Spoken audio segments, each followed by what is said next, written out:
Drugs and alcohol consumed Chris Farley completely. He was one of America's biggest comedy stars.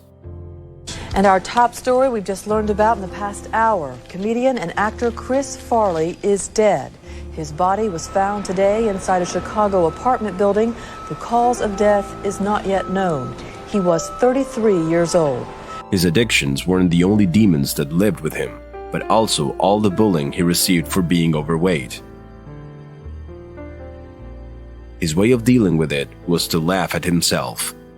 Chris was always bored, and I was trying to scribble away and write some crummy sketches. And, when he'd go, David, turn around. And I go, who would say this? Chris. Chris, yeah. And I go, if this is fat guy in a little coat, it's not funny anymore. I don't like it.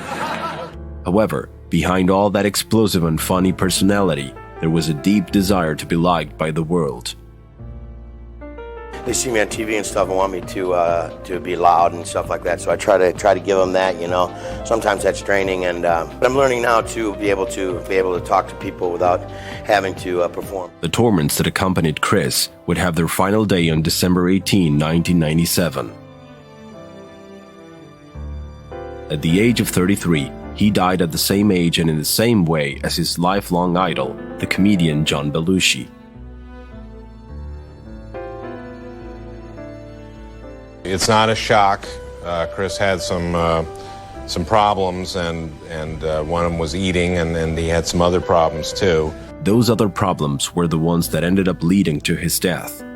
Shortly before his death, he was told that for one of his roles, he had to stay sober for at least 2 months.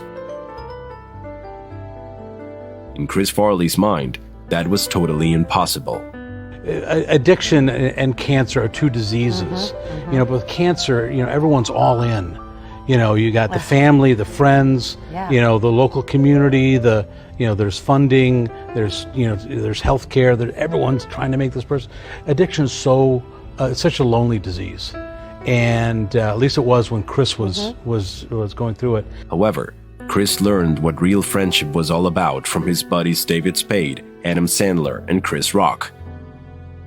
With the three of them, he shared great moments on Saturday Night Live that helped him during the worst period of his life.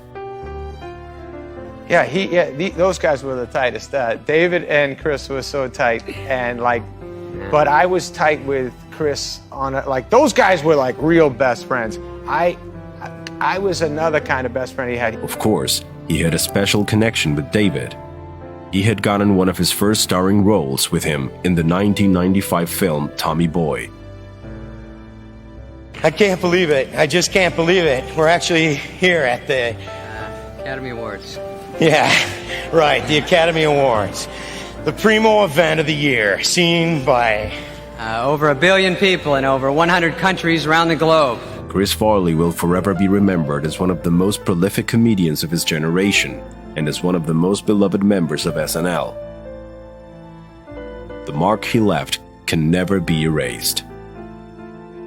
Es una de esas figuras que probablemente tiene que ver con que se nos fue muy pronto y de ahí que no tenemos realmente muchos altibajos en su carrera, no hay espacios de sequía, etcétera. Entonces, pues podemos voltear a ver como una carrera prolífica en un corto tiempo.